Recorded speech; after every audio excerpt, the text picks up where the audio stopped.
we going to be on YouTube? Not on Facebook. All right, not on Facebook. We're on YouTube Live right now, buddy. All right. Looks like we're good to go. Let me start the recording. All right, and we're back. Welcome to another episode of the Tower 26B Racetrack Podcast. I'm Joe Minsky here once again with Coach Jerry Rodriguez. Coach, we are back live, and we're in the technology sector of Southern California, Eddingham Avenue in Calabasas, because the amount of technology going on in the studio is unbelievable right now. It's impressive, but you know what I'm the most impressed with? What? Look at the chair, you guys, that I'm sitting in. I got the executive chair. Jim's got the furball chair. You know what? I'm a giving man. I'm a good host because you're at my home. I'm going to give you the nice chair. You might fall asleep. That thing's so comfortable. It's a good studio you got here. I like it. Yeah, we got the lights, we got the camera, we got the action. You guys notice we have a monitor now, so we're going to break down some swim technique videos. We're going to score those videos, tautness, alignment, propulsion, as we talk about in Jerry's triathlon swimming, mastering open water swimming with the Tower 26 method. We talk about the TAP method. We are going to start scoring athletes in the TAP method or with the TAP method, tautness, alignment, propulsion. We have 4 athletes who've sent in videos. We've selected these athletes because they're going to get good scores. They're going to get bad scores. We got a spectrum of athletes on there, so you guys are going to learn something. Not that they don't always learn something, but they're going to learn a lot in this show, in this episode. It's going to be a good one. It's always a good well, one. It's Batman and Robin it's such together. Good teaching when you see how things are done well. You know, there'll be some folks that do things really well, and there'll be some mistakes, and we'll learn from those mistakes. Yeah, that's what we want to do, because that's what happened with the book. When we wrote the book, actually, I'm on page 89 or something like that, and you told me, you know, I want you to bring your head off the center line every time you swim, just so we can get a good grasp of what it is to swim wrong, and then I want you to. You didn't do that. You just said go swim, and I was the wrong example. We got that in the book. You had someone else jump in and be the right example. I know we made it on the video of you. No, you just said go swim, and then you took a picture of me. You put that dot on my head, and you saw that head moving. But we're moving into our alignment phase of training now, and that's what I was getting at with that dot on the cap. The dancing dot. Everything starts with the head position. We're going to talk about that a lot on this episode. We're going to get into a workout of the episode where we talk about that head position. So. You say the alignment part of the technique phase is the most important section of this phase of training. Is that right? Well, you know, if you have to rank it using the word importance, then it would be obviously tautness, because that's the foundation. But alignment is such a significant category, Jim, because I'm guesstimating 80% of the errors in triathlon swimming occur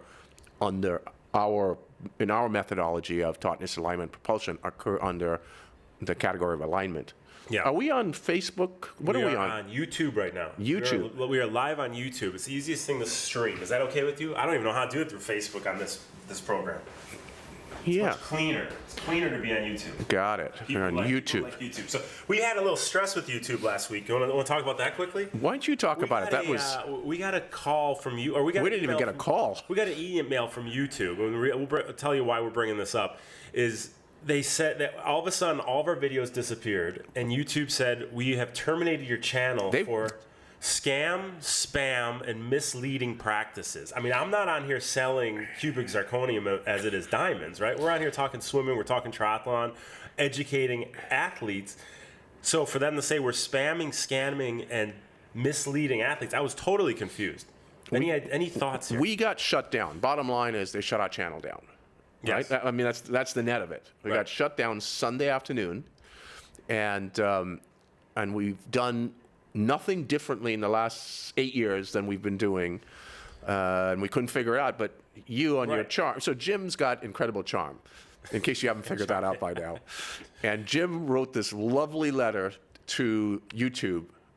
On the next morning, we were back up. About 8 hours later, they had an apology letter saying, "Hey, we made a mistake. It must have been some algorithm. A logarithm? Is that how you say it? It must be something that said." I don't know what could have happened there. Maybe we'll have to ask our friend Conrad Rubiero, who works for Google, as to what happened. But a little stressful. We have thousands and thousands of educational hours on our YouTube channel, and for all that to be terminated and gone, it just makes us realize how in the grasp of YouTube we are. Well, our subscription videos, subscription swim program, all of our videos are on YouTube, and that's how they view them for athletes on that plan. And our local athletes, that we give them access to those videos to learn. So that was a I was at the game. Yeah, you were at the I Rams was at game. the Rams game, Right. and we were texting back and forth, and my wife's teasing me about not being present at the game. Why didn't you watch the game? Why didn't you watch the Rams lose? Because these tickets are expensive. Watch the game. No, I didn't realize you're at the game. I don't want to bother you, but that was a little stressful. But next morning, they took care of it. They apologized to us. I'm still waiting for a check in the mail for all the stress that it caused me that night. But we're back up. We're back on. So if you noticed some issue with the videos last week, you're trying to look at your stretch cords video, which is probably the #1 video, is our stretch cord video Is it? on the YouTube channel. I mean, it's thousands and thousands and thousands of views. So Good. check out those videos, all educational stuff. And who knows, if we get taken down next week, at least you guys watched it before we got taken down again. So you know what I think it is? I think there's just some haters out there. We're giving too much good advice, too much good info. There's some other coaches saying these guys are too powerful in the triathlon space, and they're reporting our videos. They're like, these guys just have too much knowledge, and you're infringing on the knowledge that I don't have. Does that make sense? Well, some other people got booted off of social media platforms too. Yeah, oh yeah, that's right. And then they went and started their own platform. And in fact, I think that person is in charge of the country You know again, what? right? It's funny you say that because when this went down, one of the first things I thought is Rodriguez is going to want to start his own version of YouTube. Do you have any ideas what you call it? We'd call it Y. If they've got from X, we could just call it Y. Oh, right. All right. So that's our drama from the week. But let's talk about last episode. It was our first video episode that we've done together in quite some. No, second video we've done. Is it first or second? It was the first one back. First one in quite some time. But Yeah. what did we talk about that episode? I don't remember. Well, we had a potpourri of things that we went over, but we focused on Kona. We talked about the Kona race, the outcome and the athletes, and how difficult it was, the carnage on the run, of course, and then the educational portion, which, what occurred within the race was also quite educational, teaching athletes what not to do. There was a lot to learn from the pros, right? Yep. And then we went into the foundation of triathlon swimming with tautness. So we went into the details of body foundation and body structure and how important it is to have proper body tone in swimming. Right. And now we're moving from the tautness phase, like we said earlier, into the alignment phase. So we'll talk about that on this episode. But first, one of your buddies passed away last week. Mike Newman. He was the only real lifeguard on Baywatch. If everybody remembers Baywatch, people of our generation know Baywatch. I'm not sure if the kids nowadays know what Baywatch is, but you want to talk about Mike a little bit? Baywatch became a major international hit, international success, big in the U.S. to start off, and then syndicated rights all over the world. Mike, interestingly, I hadn't known Mike when he was a high school or collegiate swimmer. I met him right after he finished college. We were both swimming together on a master's team up in Pacific Palisades, which is where one of our programs are. He had just finished up college, I just finished up, and we were swimming with Coach Rick Gayden, by the way. One of the best coaches I've ever had. Rick Gayden. Rick Gayden. In fact, coaches in Ojai right now. And he was a master's coach in the Palisades? He was master's coach in the Palisades. Rick just had a way of, he knew how to create terrific community. And it was, with the right people in the program, and that's why I met Mike Newman. Newbie was his nickname. Noobs. And then out of that group at the same time, or swimming in that group, was a guy named Greg Bonan. And Greg is the executive producer of Baywatch. And in fact, we would go to breakfast after morning workout, and Greg would say, hey, I got this idea. What do you guys think? Oh, that's fun. And that's all these girls on the beach, and, I want to make a TV show around this. And we'd all laugh, And fast forward, Greg made it happen. Wow. Started Baywatch, and then Mike became his main. And Mike was swimming with you guys? Mike was swimming with us for a number of years. And then Rick moved to Ojai, so the group somewhat disbanded it a bit.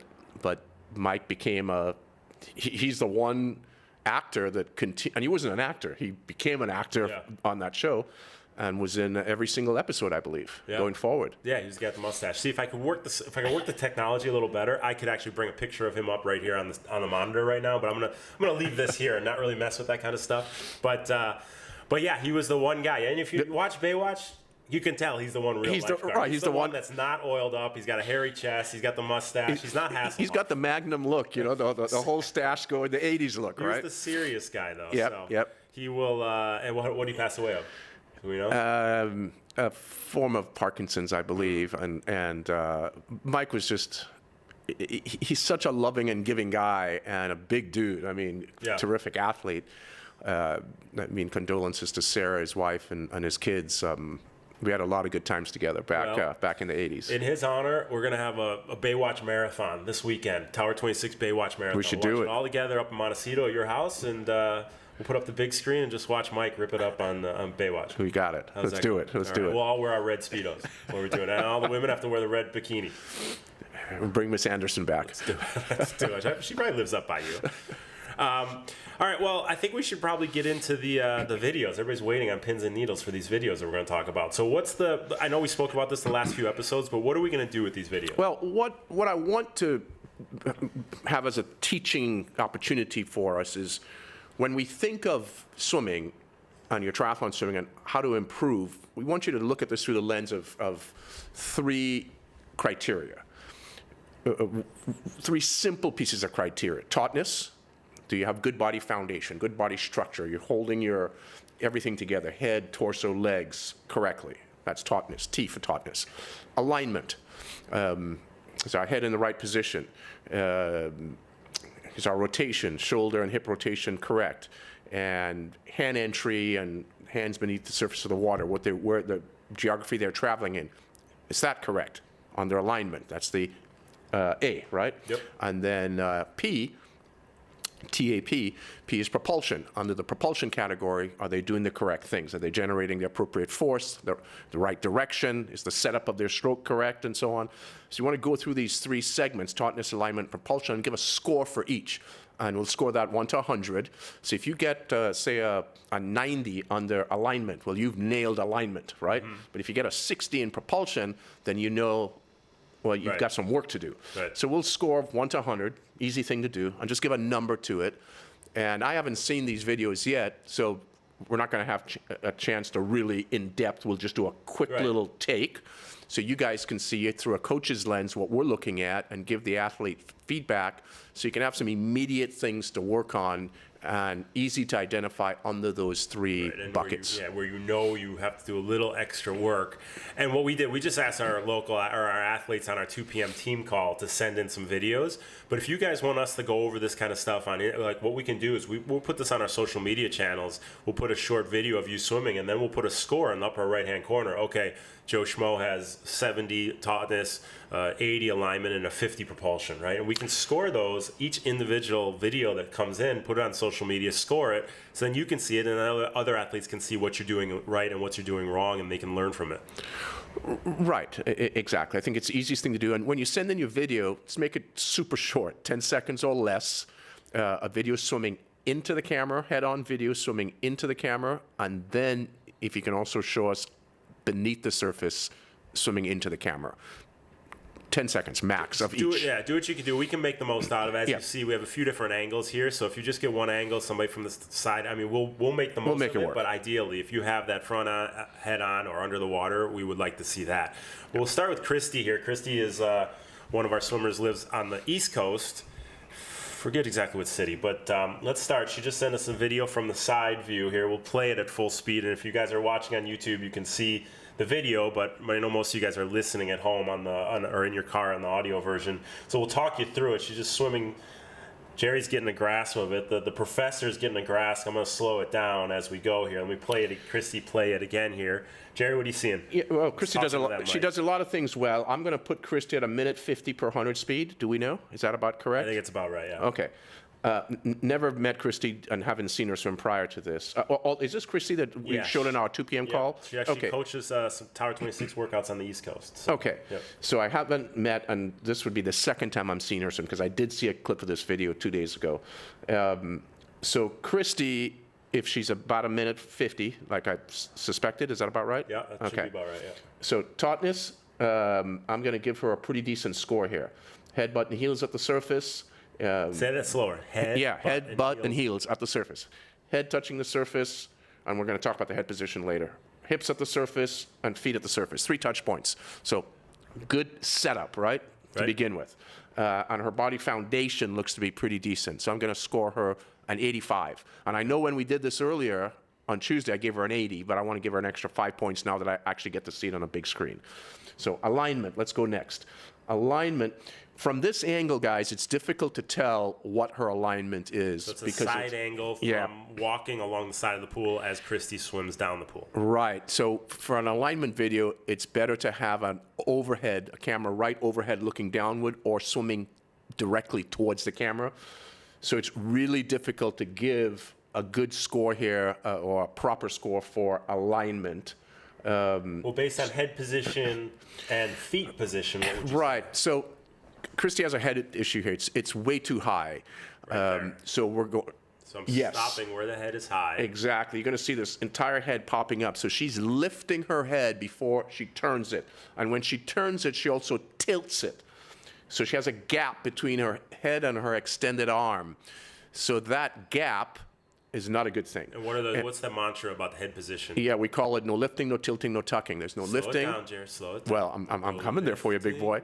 No lifting, no tilting, going off the spine line, no tucking. No lifting, no tilting, no tucking. So Christy is a lifter and a tilter. She lifts and then she tilts. The head moves off the spine line. Here's her spine line right here, and then her head goes off to the side. So she's a tilter and a lifter. So her biggest bang at the moment, we haven't quite looked at propulsion yet, her biggest bang is going to be spending time on her setting up proper alignment here for her to do with head position. So I'm going to score her a 70 on this. You watch the head lift, and then you see the splay in the legs happen as well, and that's related to that head lift, we think, right? She comes off the center line there. She has that big gap between the head and the shoulder, and the legs splay to balance her out because she's coming off that center line. Correct. So if she could keep that head tighter without tilting it off that center line, the legs are going to stay together. When the legs splay, that's extra drag that she's creating. So we want to keep those legs together, and it all starts with the head. Well said. So number, what do we got? I'm going to give her a 70. I think it's pretty decent because she has some nice straight lines in her body also. So she has decent things that she's doing well on alignment, and then there are these head mistakes that Christy will need to improve upon. So she has an 85 tautness, 70 alignment, right, and propulsion. This is going to be hard to tell, again, because we don't have an underwater segment to this. But based on, stop right here. Yep. So right there, if you notice, guys, she's got her right hand entering into the water, if you can see where my finger is pointing here. Right hand entering into the water now. Left hand is still in the water right next to her right hand. They're catching up, so they're going to end up being together. And the problem with this for propulsion, at her speed, you have to earn the right to be able to do what she's doing, which means you have to be a very elite swimmer. The only thing giving Christy propulsion right now is her kick. And at 1 minute and 50 seconds per 100, she's not going to have a very powerful kick. So she's in a big dead spot. If we did a velocity meter on her and checked her velocity, we'd see it in a canyon. It would be just a big drop down in her propulsiveness. So she has a propulsion issue. You're going to see surge in velocity and then a huge drop in her velocity. So her amplitude for propulsion is going to be very wide. So we want to narrow your amplitude overall. So we don't want dead spots, said differently. So I'm going to score her on propulsion a 60 to 65. 60 to 65. So she's got great tautness, some work to do on alignment with head position, and then we're going to have to work on propulsion. But the first place with her I would start is the head position. Yeah. Although her score is better on alignment than in propulsion, I think the head position and what she's doing will actually end up helping also with her propulsion. Okay, beautiful. Christy, you have somewhere to start. Thanks for saying And that took a little long. I know we'll run through these a little quicker. Okay, let's go over to Connor. Connor's another one of our East Coast guys. He is one driven athlete, I'll tell you that much, Jared. This guy does never say die. He works his tail off. He always responds to whatever I tell him to do, and he'll appreciate us going over this. So I'll give you the sped up version first. See what's going on. Looks like he's moving. I would say I know he's about a 130, 135 per 100. Could you pause there for a second? You can keep the video running. Is Conrad, and by the way, Connor, sorry. You guys, when you're sending in the video, swim at, if you mainly do Olympic distance races, swim at Olympic distance speed. If you do Ironman races, mainly swim at Ironman speed. If you do half Ironman races, so swim at the speed you swim in a race. I think he's swimming faster than race pace Could be, yep. And I can tell that based on the kick. Yeah, there's a big kick there. Yeah. Okay, so putting that aside, what do you see? Let's go ahead Tautness. one more Let's bring time. it down. Okay, so here he goes. He's swimming across the pool. We got a side view. We're watching him. Jerry's got he's doing his assessment. Jerry's breaking it down in his mind before he springs it on us as to what Connor's scores are. If you guys want to send in your videos, jim@tower26.com. Send them in to me, and I will get them up on social media, and we'll get them scored. Jerry, what do you see from Connor? So Connor did some sighting there. Am I correct? He did Yes, two he had sightings some in there. sighting, Yep. So he also, when he does sighting, his body goes into a very contorted convex. This is concave. This is convex. He goes into, you'll notice there's a big arch in his back. So, Jim, it's difficult to tell here on how to score him for tautness because he's overkicking.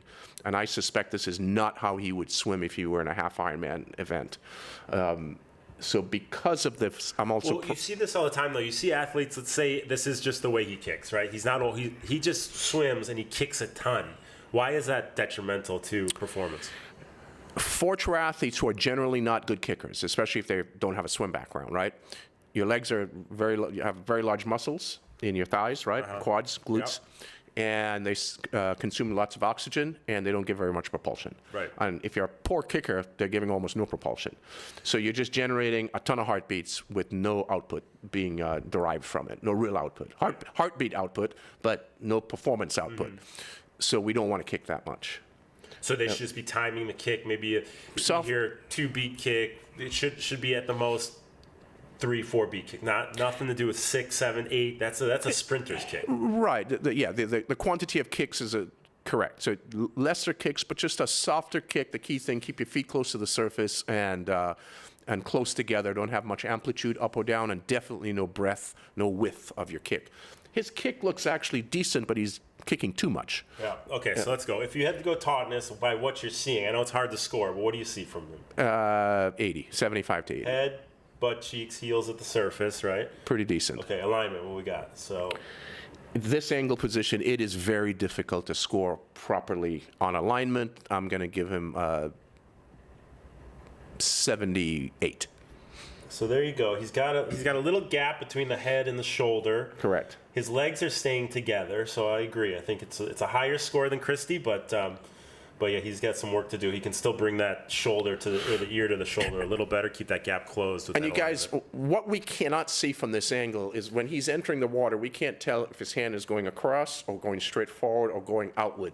So it's different. Alignment means we need to be in a very specific channel where you enter your hand and what you do beneath the surface. And this angle makes it difficult. So when you do send your video in, make sure there's a head-on view of you swimming above the water, swimming into the camera, so we can really be able to give you a more accurate assessment on alignment. And last one, propulsion. So we can see a little bit on the front end here, if you see that right hand, what he's doing with his arm as he enters. See that? Right, yeah. Propulsion is going to be his weak spot. He's a 65. Yeah, so what should he doing different there? Well, he's got all sorts of issues going on with a bent wrist at the very beginning. I suspect after that bent wrist, which we can't tell because there's no underwater footage, but after anyone who typically starts, non-swimmers, those who don't have a swim background prior, did not swim at the collegiate level, anyone who typically starts off, or the majority who starts off with a bent wrist, ends up with a soft elbow. Yep. So the elbow drops down. So likely his elbow drops beneath his shoulder, and it's going to collapse into the body. So he's using all shoulder, no lats. Which so is going to. You can see right here. If you're watching on YouTube right now, you can see his wrist bend, right? If you see his wrist bend right there, right? See that? Yes. Right there? And then right you're right there. The elbow's dropped, and he's not getting into any lats. He's getting into. And I had a conversation. It's funny because I had a conversation with Connor 2 days ago, and his rear deltoid was hurting, and I said, you're probably still dropping your elbow. Yes. It's almost like he's opening a door. When you open a door, you turn the handle, pull.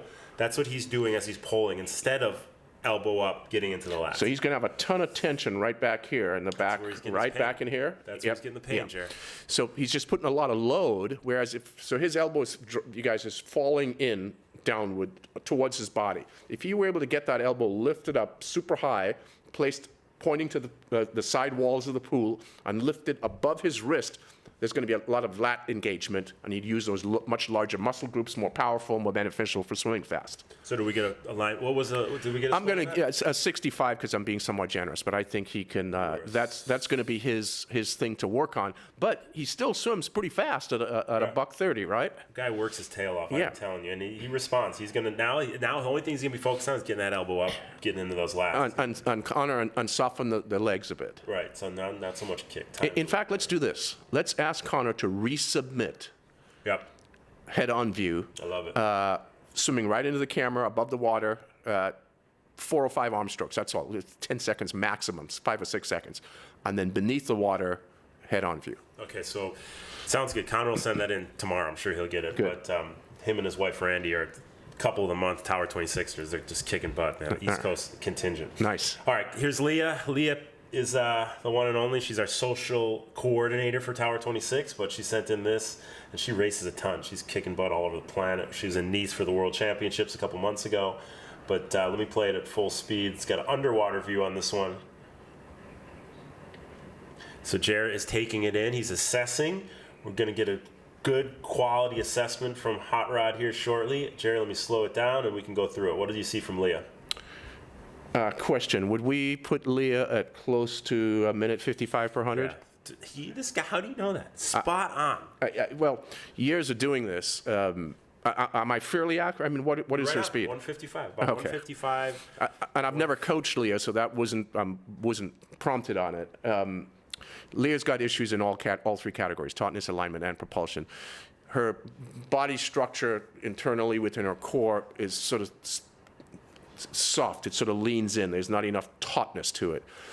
Under her alignment, she has crossover taking place beneath the surface of the water.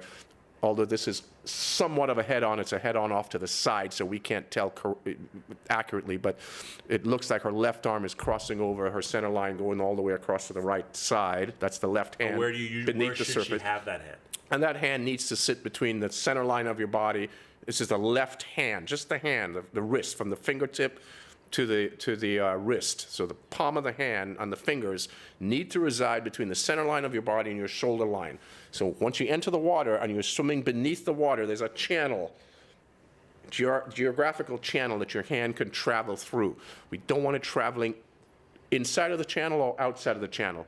And Leah is going to travel inside of the channel. So that's going to cause some alignment issues for her, some misalignment. And all that means is her body's going to tug to one side, and she's going to have to recorrect, tug to one side, recorrect. And she probably gets some type of shoulder tightness or shoulder issues with that type of pull. Because if you watch the video right now, if you're watching on YouTube and you see where I'm slowing it down, you see she's pulling. I mean, I think her left hand is crossing her belly button. She's so far and in fact, look at her fingertips. They're pointing to the side of the walls rather than downward. So that's on the propulsion. So Leah, I'm going to give her a 70 on tautness because it's still good, but she can still firm up a bit. Her alignment, I'm going to score her at close to a 70 also on propulsion. She's at a 55. Yeah, and so you watch the hand come in here, and you see how much that elbow drops. We never want the wrist above the elbow. So this is perfect right here. You can see, here's the wrist that's bent. So here's almost a 90-degree angle, and then here's another 90-degree angle. So you guys that are on viewing this, so we don't want a 90-degree angle bent at the wrist to the forearm. In fact, from your fingertip to your forearm, straight line. There is no bend. So we don't want this to happen, as you can see that's occurring right here. And then, as I mentioned with Connor prior, the moment you bend the wrist, the elbow tends to just sink down. And there's the sink right there. The elbow drops down. So there's no engagement, zero engagement of the lats. If she's just able to get her elbow lifted up, and there's some simple drills we can do for this, elbow lifted up, so these bad boys under here get engaged, she's a minute 40 per 100 in 90 days. And she, right now, the way that she's dropping that elbow, she's not getting any purchase on the water until she's in that fingertip down position with that right hand, right there. So she's only getting maybe 6 inches of purchase on the water per pull because she's dropping that elbow. Then she catches up, pulls for Is she quite strong? Yo, she's very strong. Okay, Yeah, so very strong. that's why she's able to swim so fast still at a minute 55 and not 3 minutes per 100, because even though that those 6 to 12 inches at the end of her stroke. She's getting good propulsion from it. Yeah. We just need to get her set up sooner Yeah. to engage power quicker, therefore having more opportunity to propel And herself. this is where the stretch cords are key, because you can work that outside of the water, get a feel for what it is to open that armpit, get into the lats. Coach Megan would always say, open the armpit, get into the lats, and that elbow comes up right away. We can do that, the stretch cords, get a feel for it, and then go mimic that in the water. Yeah. All right, last one. I think that this is a fake one, Johnny. John Mulcahy, Coach John Mulcahy, one of our number one athletes. He sent this in. I think he put on a show for this one, Jerry. I think John cleaned up his swim for this video. Well, what do you think? Just that frozen shot there with his elbows go. so high. Here's John. He's looking pretty. Here he's coming in the screen. That's the prettiest I've ever seen Mulcahy look as he swims, Jerry. Yeah. But you know what? Let's break it down anyway, because it's looking pretty good there. If he Yeah. could swim like this every length, I'd be a happy coach. So let's just score him across the board. Let's make him feel good. Let's give him. 200, 200, 200. There you go. So what are you seeing good in this? What do we see for Todd? He is nice. Everything's in a nice tight funnel. So if you look at him swim, he's swimming in this pretty narrow channel. I mean, hand entry, head, hips, feet, everything staying in a pretty nice tight line. And why is that important? The greater spatial volume we take up, the slower we're going to swim. That's the net of overcoming resistance. So we have this dense medium that we swim in. You need to shape your body properly. That's the foundation. So he does a pretty good job at that, right? Everything is in a pretty tight funnel. So good tautness, quite good alignment, and actually quite good propulsion. He's going to score well on all three. He's got a high head position. Need to fix that. He just needs to allow his head to fall into the water more, let the water absorb the weight of his head. And right now, let's just call Johnny. Let's call him JP, Johnny the Poser. There's a lot of posing going on. Right now on YouTube. Yeah, there's a lot of posing going on in this video, Johnny. You look great, but this is not how you But always. if he could pose like this every length and act like a video's always on him, he'd be a different swimmer. Yeah, I'd like to see this over, let's say, a 200 in workout. See what if he gets able to sustain this. One thing I would like to see a little more, I think he's petting the kitty a little bit. I think he could actually grab more water and pull it behind him, as opposed to, I think he could get a little more purchase per stroke. Well, so for the next set of videos you guys that you send in, please send us 2. Swimming into the camera above the water, 10 seconds maximum. That's 4 or 5 strokes, because we can always rewind and do it in slow motion. So we don't need a ton of time. And then beneath the surface, swimming into the camera. Beautiful. All right. Well, thanks for sending those in. You can email them to me, jim@tower26.com. You can send them to me on Facebook, send them to me on Instagram. Get them to me somehow, and we will get them on. We'll try and do a couple every episode from here on out. Yeah. I think this worked pretty well. It did. Well, let's ask the audience to give some feedback. Are they able to see it? I know some of you are listening, but you should go on YouTube and view, because you remember why do we do our podcast? Let's back up. We do our podcast for educational. Obviously to show my comedic humor, my comedic wit. That's the number one reason. Well, so far we're still doing the podcast, and we haven't gotten a comedy channel yet, right? Still waiting for that comedic wit to be shown. So we do this for educational purposes, to teach and to make triathlon swimming more accessible, the correctness of swimming more accessible to you, filter out the noise, because any and everybody puts information out, and much of it is could be improved upon. Let's frame it that way. So if you can see this, we'd like you to see it so we can help teach it to you better. And the reason is we learn 5 ways generally. The 90% of how we learn is through 5 things: viewing, seeing, listening, reading, okay, doing, executing it, and then teaching it. So most of us are not going to have the opportunity to teach, but it's helpful if you had a friend that you can help swim, teach them to swim, will help improve their swimming, because you will learn. But those other 4 ways of viewing, listening, doing, right, and so on, this is why we have this here, and we want you to learn from it. So we're going to show these and teach more. Would you ever suggest someone take a swimmer take a video of another swimmer, maybe their friend, and then they break it down? Yes, absolutely. That's their way to teach. That's the teaching portion, right? Okay, well, I guarantee Randy and Connor are going to be doing that with each other, and I just don't want a divorce to happen because they fight over it. No, I wasn't doing that. I was doing that. I wasn't doing that. Well, we'll have to hire a divorce counselor in the club too. It's all part of it. Tower 20. I'm sure we have one in Tower 26 somewhere. But okay, so that's good stuff. So give videos to me. Jim@tower26.com is probably the easiest way. A couple potpourri things we want to go over. Number one, Malibu Triathlon is returning next year. Is this true or is this false? That's false. It's not returning. The triathlon is returning. Semantics. It's the Zuma Triathlon now. So the Malibu Triathlon. So let's give a little history here. I helped the founder, Team Malibu, which was a triathlon club, started in the 1980s. A guy by the name of Kevin Steele and Barry Devine and several others. So several of us, I was one of them. But those were the two main founding members of Team Malibu back in the early 80s, right? And several years into that triathlon club, Michael Epstein decided to start the Malibu Triathlon and came to the club and asked for volunteers to help him put on this race in Malibu. Yep. So we were some of the first volunteers that helped him put on the very first Malibu Triathlon, and Michael can tell us the year, I don't remember, 1987-ish, Yep. somewhere at that time frame.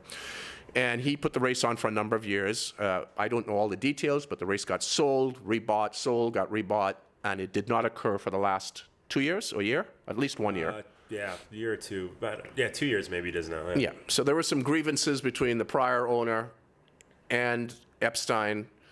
The prior owner remember, Epstein owned the race for whatever, 25, 30 years. Yeah. And then the prior owner, the owner after Epstein, which was the prior owner back before Epstein now, because Epstein owns it again. Yeah. Prior owner has the rights, I believe, to the name of the race, Malibu Triathlon. So the Malibu Triathlon, the name in itself is gone. The Zuma Triathlon is, right, and why is it Zuma? Zuma Beach is the beach that they swim at for the race, so they called it the Zuma Triathlon. So the location stays the same. The former race director comes back, who's run the race, started the event 30 years ago, almost 40 years ago now, 36 years ago-ish. In fact, you know, why don't we contact Epstein and see if he'll do a 10-minute with us on a podcast? He'll do it. Okay. Yeah, he would drive anywhere to do it. He wants to be on this show more than anything. Okay, Gotta get him on. So let's ask him, and so we can get the facts all straightened up here. I call him my flower girl, because whenever at the Santa Barbara Triathlon, I'm the guy announcing all the awards. He's the guy bringing the awards out. So I had him wear a bikini 3 years ago. Now, people told me I can't have him wear a bikini anymore, so now he has to be all buttoned up. Well, He's my flower girl. I think your flower girl is a little older than I am, and at our age, we don't need to be wearing bikinis. So. Well, it's exciting. I think it's coming. We think it's coming back. We'll solidify that. But if it is, let's get a big team event. Let's get all of our listeners out. Well, the race is back. I read it. The city council has passed it. The race is on for next year. We could do the double. And here's how I know it's on. We're sponsoring it. Well, there you We're go. one of the sponsors There you go. because Money's been paid. we were a sponsor of the Hermosa Beach Triathlon. We wrapped up with that sponsorship a couple of years ago, and then I transferred our sponsorship to the Malibu Triathlon. all right. I'm sorry, the Zuma. See, Triathlon. He did what I did. Yeah. Zuma Triathlon. All right, it's back. So between that and Santa Barbara, a lot of opportunity to race with Tower 26. Myself and Jerry we'll be on course as well. All right, Cam Wurf. Wurf is racing fool. This guy did Kona. Then he went right to the New York Marathon. Did the New York Marathon in 2:36. He was 7th in Kona. New York Marathon in 2:36, and then went to Ironman Cozumel, where he was the 8th place or something like that. I forget exactly where he was. But is this too much racing? Is this guy racing too much? To me, that's an easy answer. All right, that's a softball question.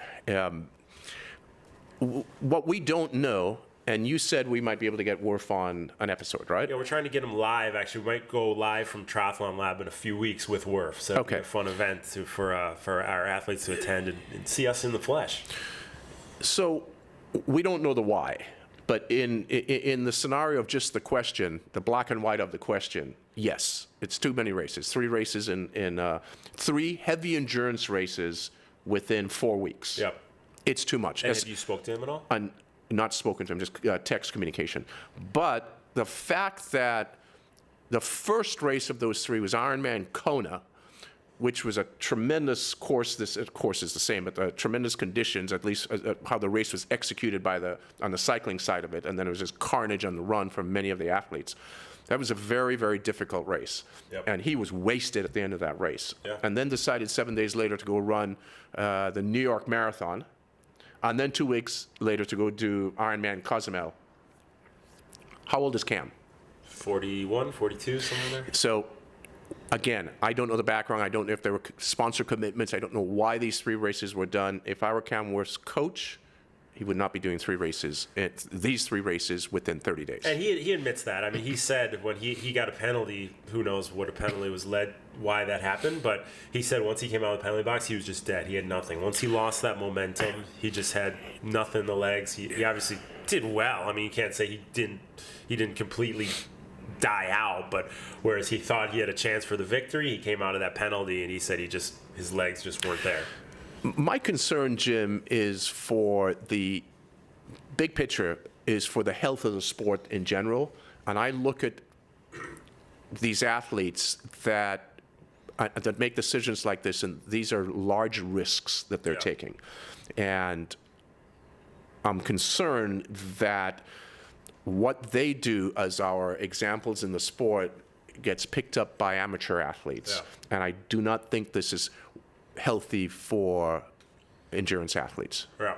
And for all sorts of reasons. The good thing about Cam is he's always learning. He's very aggressive with what he does. Triathlon is not cycling events. Cycling events, they do them every weekend. There's a total different dynamic to it. So he's applying the thought of a cyclist to triathlon, and I think he realized, hey, you know what?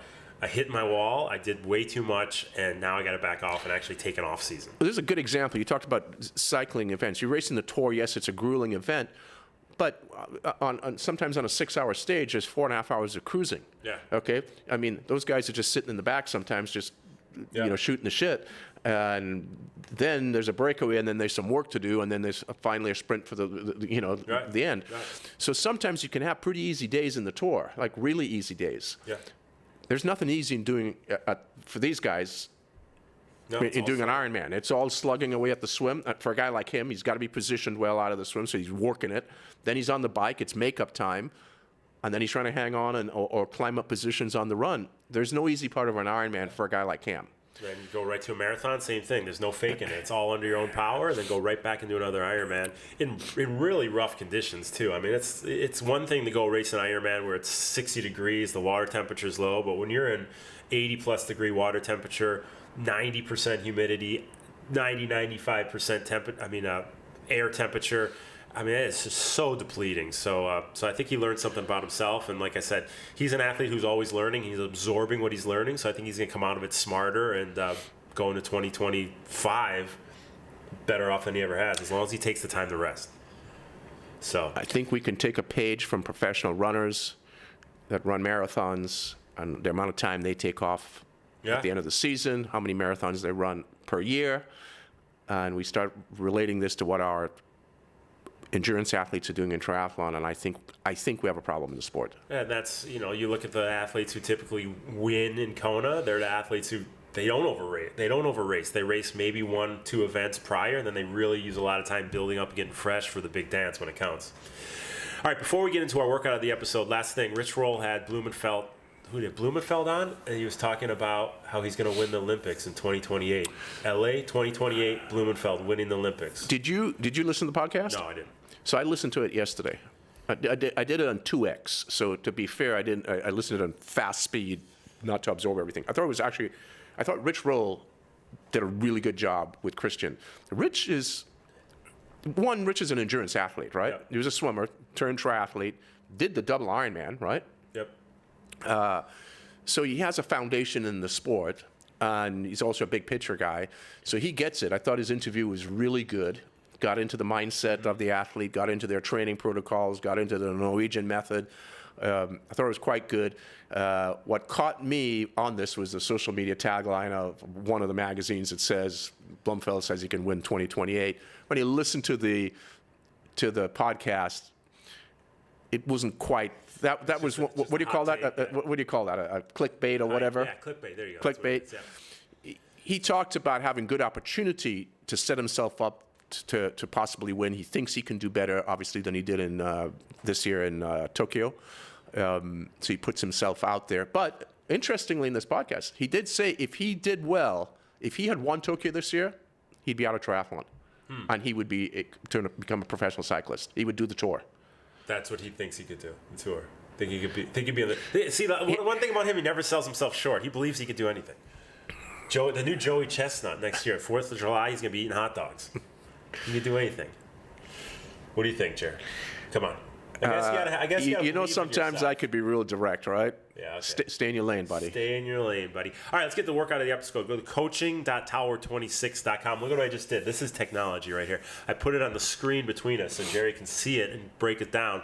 We're in the alignment phase of training, coaching.tower26.com. Check out the workouts there. We have all the video, all the audio. But what are we doing? This is our first A session this week, Well, Jerry. why don't we scroll along? Speaking to that mic while you're looking at it. I'm sorry. I should just grab this.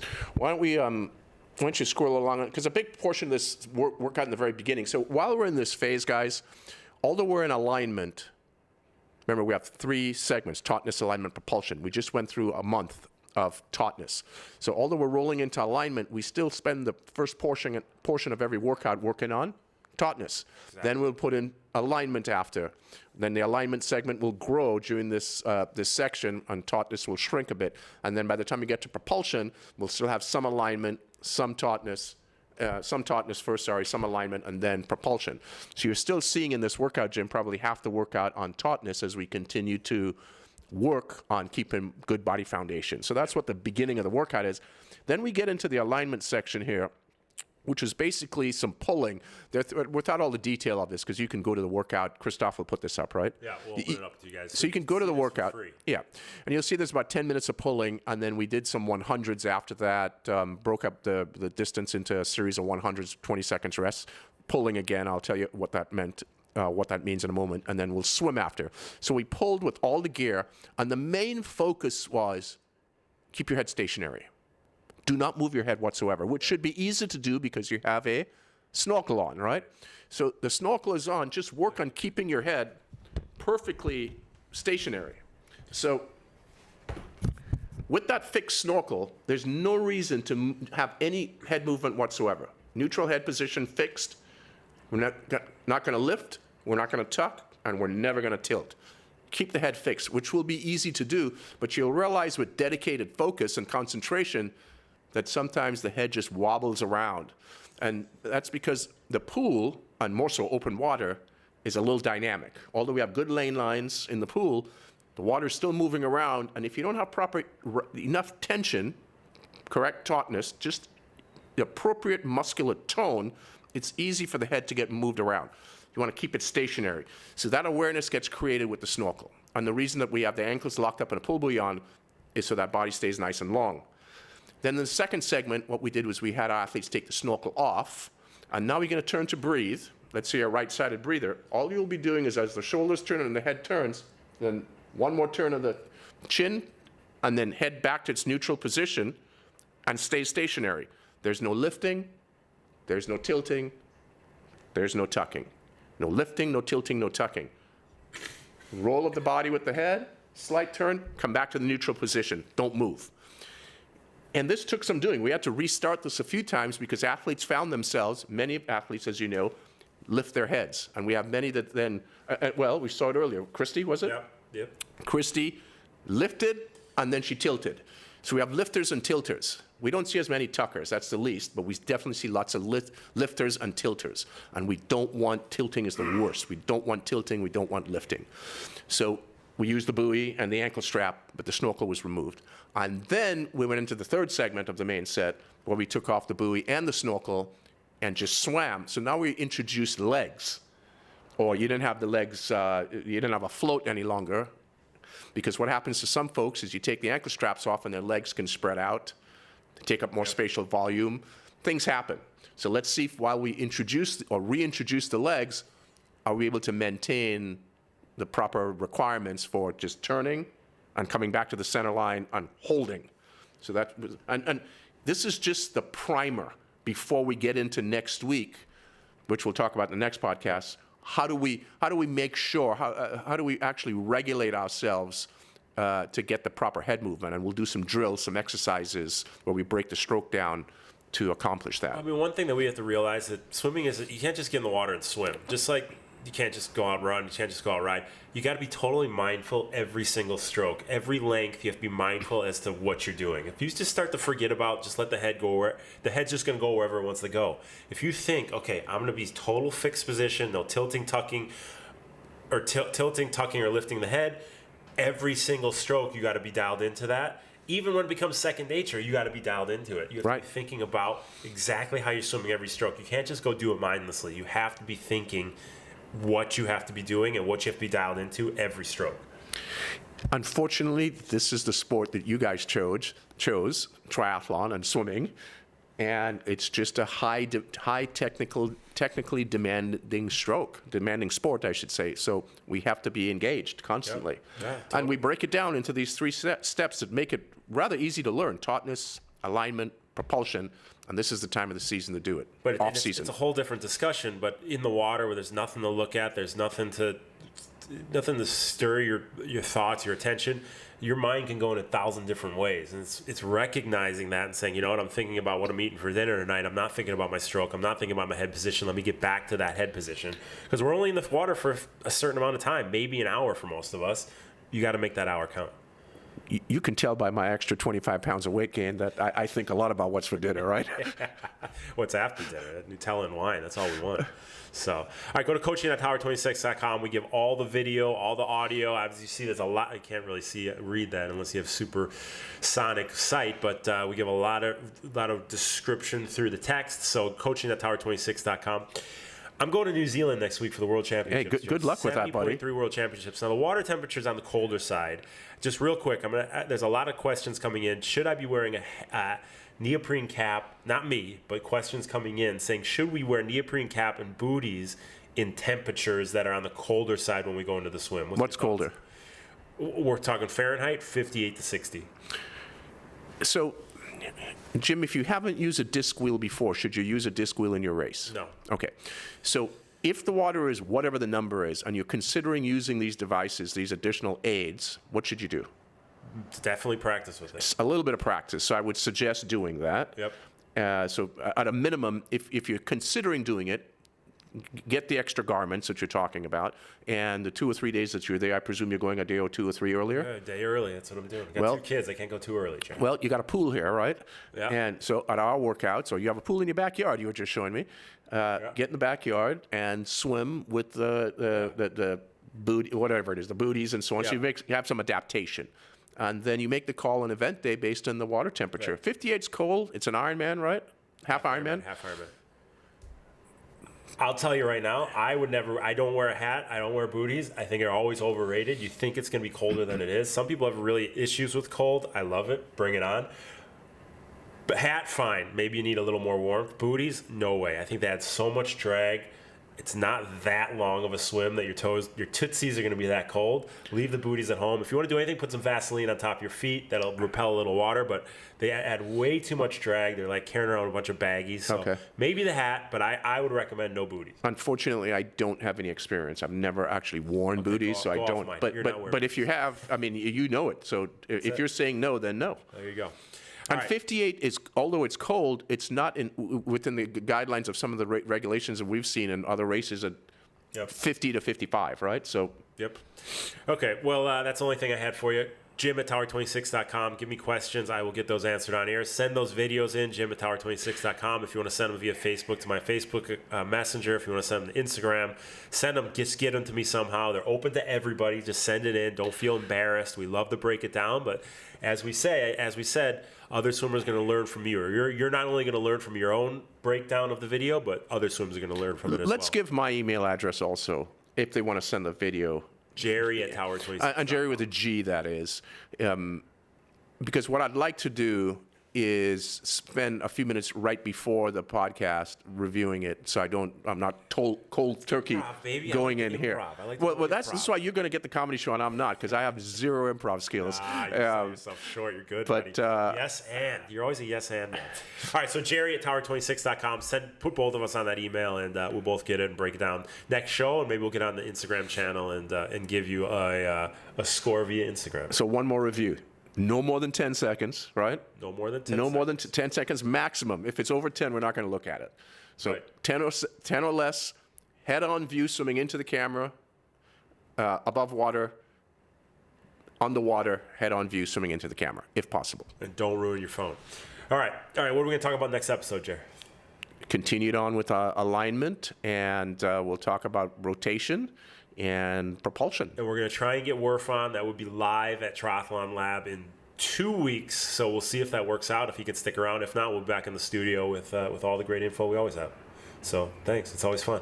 So we should maybe get one more in before the Christmas holiday or We'll the go New Year. for sure. One, maybe two. Okay. Well, let's wish everybody a happy holiday. Happy holidays. Hope you guys had a great Thanksgiving, but we'll see you before the holidays. All right.